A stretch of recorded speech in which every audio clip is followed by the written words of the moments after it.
was so beautiful. It was kind of upper room experience you guys had there. It really was. Yeah. And you know, Peter, I was one of the only women on the program. Before that session, I went and I knelt in front of this beautiful image of Our Lady, a statue that was given by Pope Francis to St. John Lateran Basilica. And as I knelt there, Our Lady was holding the baby Jesus, and she had two fingers up like this. It wasn't like an apparition to me or anything, but interiorly, I felt like Our Lady was saying to me two things: purity of heart, purity and boldness. I felt like she was preparing me for the role that I was going to play. Make sure your heart is pure, that you're not doing this for any glory, and as long as you're striving to have a pure heart, then be bold. And I felt, I'm a bold person, but I felt bolder than ever.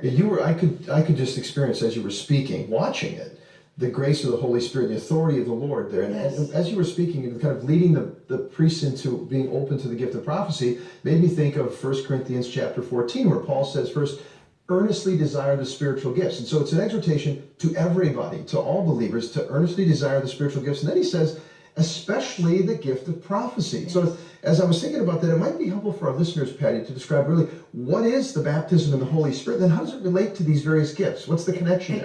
Exactly. Well, the first thing, Peter, is baptism in the Spirit is a scriptural term. It's found in all four Gospels. John the Baptist said, I baptize you with water, but one is coming after me, and he will baptize you in the Holy Spirit. And one of the Gospels says, and in fire.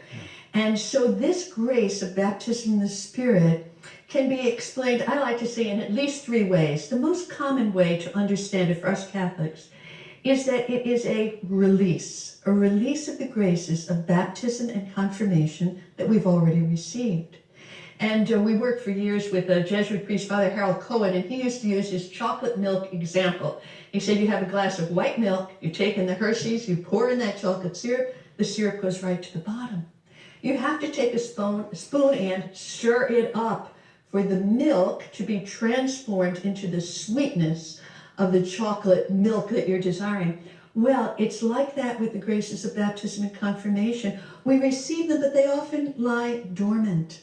Until with the spoon of faith, we stir them up, and that's what grace of baptism in the Spirit is. We say, Lord, I want your Spirit to be released in my life.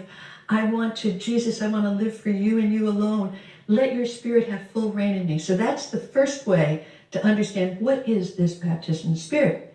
The second way, which I love, is that it's a new coming of the Holy Spirit. Yes, you've received baptism and confirmation. You've maybe made retreats, done spiritual exercises, but there can always be a new coming of the Spirit.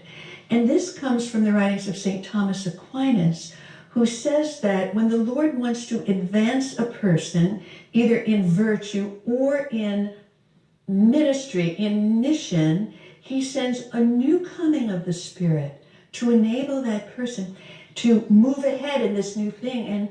And, Peter, I found something in the writings of St. John Paul II, where he talks in 97, around Pentecost, he talks about Mary in the upper room, Mary, the Mother of God, the Immaculate Conception. He says that in that upper room, Mary herself was waiting for a new coming of the Spirit. Yeah, I mean, that's mind-boggling. Yeah, it is. It really is. But he said at the cross, Jesus gave her a new mission of universal spiritual motherhood. So to correspond to this new mission, she was awaiting a new coming. Okay, so release, new coming. And the third way to understand it is that it's a special ecumenical grace suited for our time. Because, Peter, we know that before the Lord comes again, we Christians have to be reunited. And the gospel has to be preached to every creature. And the veil has to be lifted from the Jewish people, so that you know that very well, so that they recognize Jesus as the Messiah. And that this baptism in the Spirit, which is being experienced across denominational lines, is part of God's strategy for this particular time in history to unite us for the preaching of the gospel with power and charismatic gifts, and for the revelation of the Messiah to the Jewish people and for his glorious coming again. Yeah, well said. That's very good. It took me back to 1978. I was at the University of Notre Dame, my first ever Catholic Charismatic conference.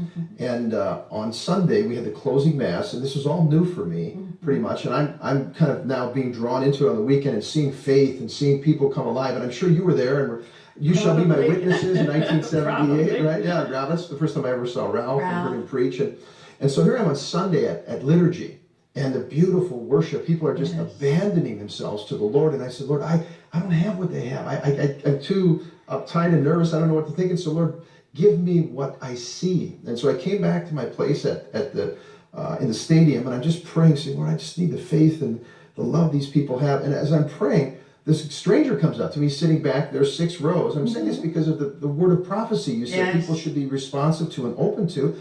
He comes and he taps me on the shoulder, and he looks at me, looks at my name tag, and he says, Peter, I'm just get back here 6 rows. And as I watched you walk to communion, I looked at you, and immediately I felt the Lord tell me, go tell that young man that the faith and love that he is seeking right now, I will grant to him because I love him and I've died for him. And as soon as he said that, this outpouring, this washing, this release, it just happened. It was beautiful. I wept with joy, and I saw in my spirit Jesus, like in my heart, it's like it's a revelation from the Spirit of God to the Spirit of the believer that Jesus Christ is alive, that he's the Lord, that he's living, that he knows us by name, and that he loves us. And so there's that revelation, which is a dimension of it, but there's that release of power, because I was never the same after that. That's right. I've not like I've never sinned since that point. I don't mean that, but I mean to say there was a whole new faith, a whole new energy, a whole new capacity to receive God, to worship God, and to walk in the Spirit, really. Baptism in the Spirit is usually a mark in a person's life where there's a before and an after. It's not necessarily a life of sin to a life of virtue,